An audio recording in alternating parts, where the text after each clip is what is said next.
El extraño. Un relato de Howard Phillips Lovecraft, narrado por Materia Arcana.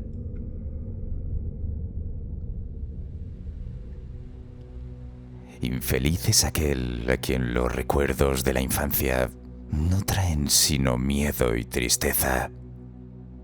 Miserable es quien vuelve la mirada hacia horas solitarias en vastas y lúgubres estancias, con cortinajes pardos e hileras interminables de libros antiguos, o hacia vigilias sobrecogidas en bosques crepusculares, a la sombra de árboles grotescos, colosales, cubiertos de enredaderas, que elevan silenciosamente sus ramas retorcidas en lo alto. Tal fue el destino que los dioses me otorgaron a mí, el aturdido, el resignado, el vacío, el devastado. Y sin embargo, hay algo en mí que se complace extrañamente, y me aferro con desesperación a esos recuerdos desvaídos cuando mi mente amenaza por un instante con extenderse más allá, hacia lo otro. No sé dónde nací, salvo que el castillo era infinitamente antiguo e infinitamente horrible, lleno de pasadizos oscuros con altos techos, donde la mirada no alcanzaba a distinguir más que telarañas y sombras. Las piedras de los derruidos corredores parecían impregnadas de una humedad viscosa y persistente, y por todas partes emanaba un hedor maldito, como si generaciones enteras de cadáveres se pudrieran amontonándose. Nunca había luz. A veces encendía una vela y me aferraba a su tenue resplandor con la esperanza de encontrar un instante de alivio. Tampoco había sol en el exterior, pues aquellos árboles terribles se alzaban por encima de la más alta torre accesible. Sí que existía una torre negra que se elevaba por encima del bosque y tocaba el cielo exterior, desconocido, pero estaba en ruinas, y solo podía alcanzarse mediante una escalada casi imposible, piedra a piedra, por su pared desnuda y vertical. Debo de haber vivido años en aquel lugar, pero no puedo medir el tiempo. Seres vivos debieron de ocuparse de mis necesidades, y sin embargo no recuerdo a ninguna persona que no fuera yo mismo, ni a ninguna cosa viviente salvo silenciosas ratas, murciélagos y arañas. Supongo que quien quiera que me cuidara debía de ser terriblemente viejo, pues mi primera representación de un ser vivo era la de algo espantosamente semejante a mí, aunque retorcido, decrépito y en descomposición, como el propio castillo.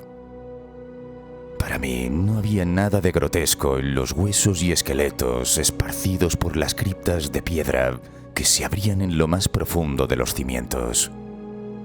Mi mente asociaba aquellas cosas con hechos cotidianos y los hallaba más reales que las ilustraciones en color de seres vivos que aparecían en muchos de los libros enmohecidos. De esos libros aprendí todo lo que sé. Ningún maestro me instruyó ni me guió, y no recuerdo haber oído en todos aquellos años una voz humana, ni siquiera la mía, pues aunque había leído acerca del habla, nunca me había detenido a intentar pronunciar una palabra. Mi apariencia, del mismo modo, permanecía ajena a mi conciencia. No había espejos en el castillo, y por instinto me imaginaba semejante a las figuras juveniles que veía dibujadas o pintadas en los libros, y me sentía joven porque apenas guardaba recuerdos. Afuera, más allá del foso putrefacto, bajo los árboles mudos y sombríos, solía yacer durante horas soñando con todo lo que había leído en los libros, y anhelaba estar entre alegres multitudes en un mundo soleado más allá del bosque eterno. Una vez intenté escapar del dominio de los árboles, pero cuanto más me alejaba del castillo, más se espesaban las sombras y el aire se cargaba de un temor opresivo, hasta que eché a correr, presa del pánico, temiendo perderme en un laberinto de silencio en tinieblas. Y así, a lo largo de crepúsculos interminables, soñaba y aguardaba, aunque ignoraba qué era aquello que esperaba. Pero llegó un día en sombría soledad que mi ansia de luz creció y se volvió incontenible. El reposo me resultó imposible. Entonces alcé las manos suplicantes hacia la única torre negra en ruinas que se alzaba por encima del bosque hacia el cielo exterior desconocido, y decidí ascender por ella, aunque cayera en el intento, pues era mejor vislumbrar el cielo y perecer que vivir sin haber contemplado jamás el día. En la húmeda luz del crepúsculo, ascendí por los erosionados peldaños de piedra hasta el punto en que se interrumpían, y desde allí proseguí el ascenso aferrado a estrechos salientes que se perdían en la altura. Horrendo y espantoso era aquel cilindro muerto de rocas sin peldaños, negro, derruido, desierto, y aún más siniestro por los murciélagos que, alzándose sobresaltados, agitaban sus alas sin emitir sonido alguno. Pero aún más horrenda y terrible era la lentitud de mi ascenso, ya que por más que trepara, una tiniebla espesa me envolvía desde lo alto sin cesar, y un nuevo escalofrío, como surgido de un moho ancestral y encantado, se apoderaba de mi cuerpo. Imaginé que la noche había caído repentinamente sobre mí, y tanteé en vano con la mano libre en busca de una abertura por la que asomarme y tratar de adivinar la altura a la que había llegado. De pronto, tras una eternidad de sobrecogedor y ciego reptar por aquel precipicio cóncavo y desesperado, sentí que mi cabeza tocaba algo sólido. Comprendí que debía haber alcanzado el techo, o al menos algún tipo de superficie. En la oscuridad alcé la mano libre y tanteé el obstáculo. Era de piedra y no cedía. Emprendí entonces un rodeo mortal en torno a la torre. Me aferré a cuanto apoyo pudiera ofrecer la pared viscosa, hasta que finalmente encontré una sección que cedía bajo mis dedos y reanudé el ascenso, empujando con la cabeza la pesada losa, mientras usaba ambas manos para trepar, con el temor aferrado a mis entrañas. Arriba no se reveló luz alguna, y al subir las manos comprendí por el momento que la escalada había terminado. La losa resultó ser la trampilla de una abertura que conducía a una superficie pétrea de mayor circunferencia que la torre inferior. Sin duda, debía ser el piso de alguna elevada y espaciosa cámara de observación. Me deslicé sigilosamente, intentando impedir que la pesada losa volviera a cerrarse. No lo logré. Escuché los ecos fantasmales de su caída, con la incierta esperanza de poder abrirla de nuevo, llegado el momento. Creyendo encontrarme a una altura prodigiosa, muy por encima del bosque maldito, me incorporé del suelo con esfuerzo y empecé a tantear en busca de ventanas, con la esperanza de poder contemplar por primera vez el cielo, la luna y las estrellas que tanto había leído. Pero en todas direcciones me aguardaba la decepción, ya que todo cuanto hallé fueron inmensos estantes de mármol que sostenían abominables ataúdes rectangulares de proporciones inquietantes. Me preguntaba qué vetustos secretos podían habitar en aquella elevada estancia, separada desde hacía eones del castillo inferior. Entonces, de pronto, mis manos palparon un umbral cerrado por una pesada puerta de piedra, de textura rugosa, con extraños grabados. La puerta estaba cerrada, pero con un esfuerzo supremo logré superar las resistencias y arrastrarla hacia adentro. En ese instante me invadió el éxtasis más puro que haya sentido jamás, pues brillando con serenidad a través de una ornamentada verja de hierro y filtrándose por una breve escalinata de piedra que nacía del umbral recién descubierto, apareció la radiante luna llena, a la que hasta entonces solo había visto en sueños o en vagas visiones que no me atrevía a llamar recuerdos. Y creyendo haber alcanzado la cima misma del castillo, me lancé escaleras arriba por los pocos peldaños que quedaban más allá de la puerta. Pero el velo repentino de una nube ocultó la luna y tropecé, obligándome a avanzar a ciegas por la oscuridad. Aún reinaban las tinieblas cuando llegué hasta la verja. La tanteé con cautela y descubrí que no estaba cerrada. Pero no me atreví a abrirla. Temía precipitarme desde la altura abismal a la que había trepado. Entonces volvió a salir la luna.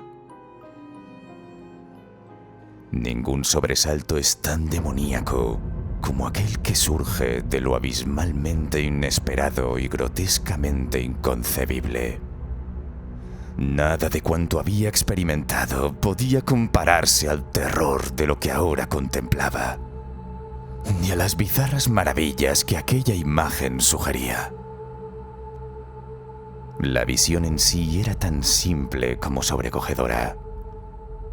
En lugar de un abismo de copas de árboles que se perdían en el vacío, lo que se extendía a mi alrededor, al mismo nivel que la verja, no era otra cosa que el suelo firme, salpicado de losas y columnas de mármol, y presidido por una antigua iglesia de piedra, cuyo chapitel derruido relucía espectralmente bajo la luz de la luna.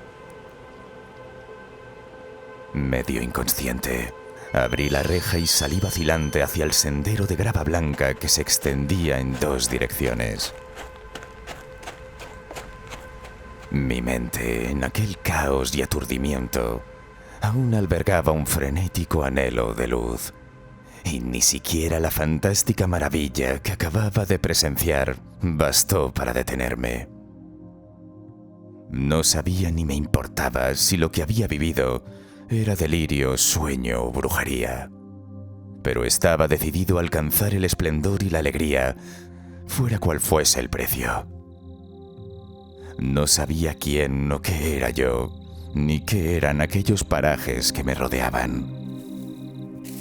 Pasé bajo un arco que me apartó de aquella región de mármol, de losas y pilares sepulcrales. Vagué por el campo abierto. A veces seguía el camino visible y otras me apartaba de él sin saber por qué. Me internaba por praderas donde señales dispersas de antiguos cimientos hablaban de una calzada antigua, borrada por el tiempo. En una ocasión crucé a nado un río impetuoso, cuyas orillas exhibían ruinas cubiertas de musgo. Eran vestigios de un puente que había desaparecido hacía siglos. Debieron de pasar más de 2 horas antes de que alcanzara lo que parecía ser mi destino. Un venerable castillo cubierto de hiedra, enclavado en un gran parque densamente arbolado, inquietantemente familiar, pero teñido de una extrañeza que me desconcertaba profundamente. Vi que el foso había sido cubierto de tierra y que algunas de las torres que tan bien conocía habían sido demolidas, mientras que nuevas alas habían sido construidas. confundiendo aún más al observador. Pero lo que más atrajo mi atención y mi deleite fueron las ventanas abiertas, inundadas de una claridad esplendorosa y que enviaban al exterior ecos del más jovial de los festines. Me acerqué a una de ellas, miré hacia el interior y vi a un grupo de personas extrañamente vestidas, riendo y charlando con júbilo. Como nunca antes había oído la voz humana, apenas podía intuir lo que decían. Algunos rostros mostraban expresiones que despertaban en mí recuerdos increíblemente lejanos. Otros, en cambio, me resultaban por completo desconocidos. Entré por la baja ventana, directo a la estancia intensamente iluminada. Pero en ese instante, pasé de la única luz esperanza al más negro de los desalientos.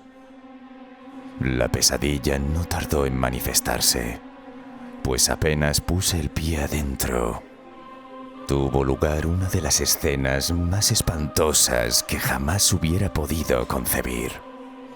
Al momento de cruzar el alféizar, un pavor súbito e inesperado cayó sobre los presentes con horrible intensidad, deformando todos los rostros y arrancando de casi todas las gargantas los más atroces alaridos. La huida fue general, y en medio de aquel clamor y desbandada, varios cayeron desmayados y fueron arrastrados por quienes huían, desbordados por el pánico. Muchos corrieron a ciegas, cubriéndose los ojos con las manos, tropezando con los muebles y golpeándose contra las paredes en su frenética huida hacia alguna de las numerosas puertas. Los gritos eran espantosos, y mientras permanecía solo y aturdido en aquella estancia deslumbrante, escuchando los ecos que se desvanecían, empecé a temblar al imaginar qué podía ser aquello invisible que acechaba cerca de mí. A simple vista, la sala parecía desierta, pero al dirigirme hacia una de las alcobas, creí percibir una presencia, un leve indicio de movimiento más allá del umbral de arcos dorados que conducía a otra sala semejante a la primera. Al aproximarme al arco, comencé a percibir la presencia con mayor nitidez. Y entonces, con el primero y último sonido que mi garganta llegaría jamás a emitir, un espantoso alarido que me repugnó casi tanto como su monstruosa causa, contemplé con espantosa lucidez la inconcebible, indescriptible e innombrable abominación que por obra de su mera aparición había convertido una alegre reunión en una turba de fugitivos enloquecidos. No puedo ni siquiera insinuar qué era aquello, pues era un compuesto de todo lo impuro, lo siniestro, lo ajeno, lo antinatural y lo detestable. Era la fantasmagórica sombra necrófaga de la decadencia, la vejez y la desolación. El ídolo putrefacto y supurante de una revelación blasfema, la pavorosa desnudez de aquello que la tierra misericordiosa nunca debió exhumar. Dios sabe que no era de este mundo, o al menos había dejado de serlo. Y sin embargo, para mi espanto, reconocí en sus contornos carcomidos, con huesos que se entreveían, una grotesca y profana evocación de la forma humana. Y en sus enmohecidas y deshechas ropas, una cualidad indescriptible que me helaba aún más la sangre. Estaba paralizado, aunque no lo suficiente como para no dar un paso atrás, movido por el instinto. Un intento de huida que no consiguió romper el hechizo con el que me tenía apresado aquella criatura sin nombre ni palabra. Mis ojos, hechizados por aquellos orbes vidriosos que me miraban cargados de repugnancia, se negaban a cerrarse, aunque por fortuna estaban nublados, y apenas lograban captar con claridad la espantosa criatura tras la primera mirada. Intenté levantar la mano para apartar la visión, pero mis nervios estaban tan conmocionados que el brazo apenas respondía a mi voluntad. Sin embargo, el esfuerzo bastó para hacerme perder el equilibrio y tuve que dar varios pasos hacia adelante para no caer. Fue entonces cuando me sobrecogió la angustiosa certeza de lo cerca que estaba de aquella criatura putrefacta, cuyo fétido y cavernoso aliento creí percibir entre jadeos. Y al borde de la locura, todavía logré adelantar una mano para apartar la imagen descompuesta que se acercaba más y más, cuando en un instante de terror cósmico e infortunio infernal, mis dedos tocaron la extremidad putrefacta que el monstruo extendía bajo el arco dorado. No grité, pero todos los espíritus necrófagos que cabalgan en el viento de la noche lo hicieron por mí, mientras una devastadora avalancha de recuerdos arrasaba mi mente. En ese instante lo recordé todo. Recordé más allá del terrorífico castillo y sus árboles, y reconocí el edificio en el que me hallaba. Y lo más terrible de todo, reconocía la impía abominación que se erguía perversa en el instante en que separaba mis dedos manchados de los suyos. Pero el cosmos ofrece también un bálsamo, además de amargura. Y ese consuelo no es otro que el olvido.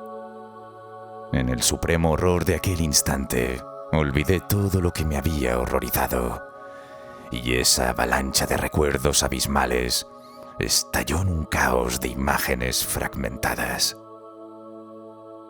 Huí soñando de aquella monstruosidad hechizada, veloz y en silencio bajo la luz de la luna. Cuando regresé al mausoleo de mármol y bajé los peldaños, encontré la losa de piedra cerrada, pero no sentí lamento alguno, porque detestaba aquel castillo ancestral y los árboles que lo ocultaban. Ahora cabalgo junto a los fantasmas necrófagos, sarcásticos y fraternales al viento de la noche.